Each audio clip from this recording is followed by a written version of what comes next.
Basic electro pneumatic with PLC. So this is PLC, this is pneumatic kit. So combination of this electrical control using PLC controller for the pneumatic system.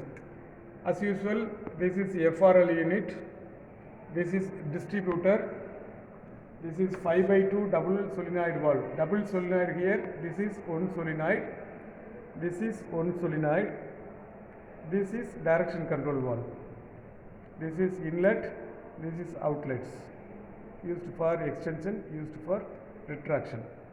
And then here single solenoid. So this is a solenoid. Since it is one and only, we say that this is single acting. So in and out. And then 5x2 single solenoid valve. Here 1, 2, 3, 4, 5. So 5 ports are there. So 5. The 2 is for extension, retraction. The single solenoid, here it is the single solenoid.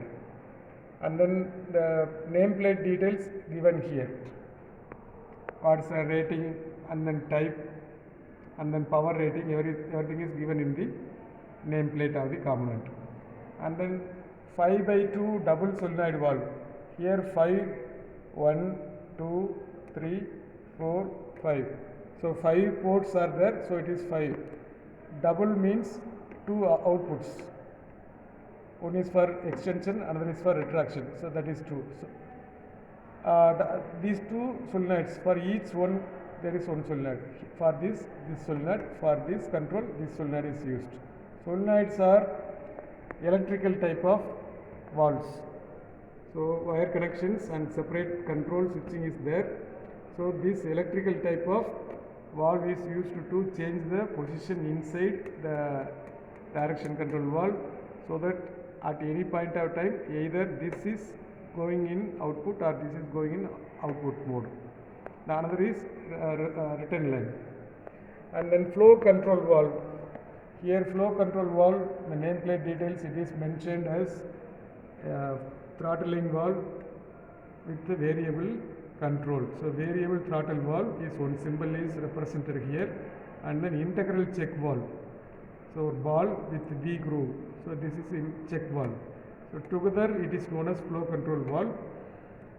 One direction is not allowed. This direction is not allowed. From here to here it is not allowed, but here to here it is allowed. So least resistance, that is orifice, in terms of throttle control, variable speed is obtained from this.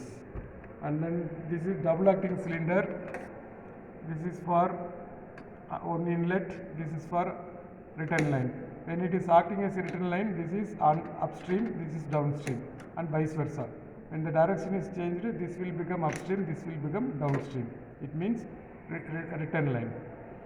And then as usual, roller valve is here. This roller valve, when it is pressed, it is upon the movement of the roller, piston cylinder, piston end of the piston is attached with a part that is cylindrical shape. It is smooth riding over the roller valve, so that the roller is getting some physical displacement inside. Cantilever arrangement is there. So some switching action takes place. That switch is closed based on the position. Thereby one signal is received to the input side of the PLC module. The same thing, it is for double acting cylinder.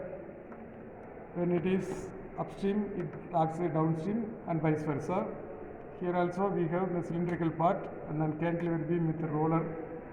When it is pressed and released, we have these two are, one is for this position identification, and then this is for extension identification.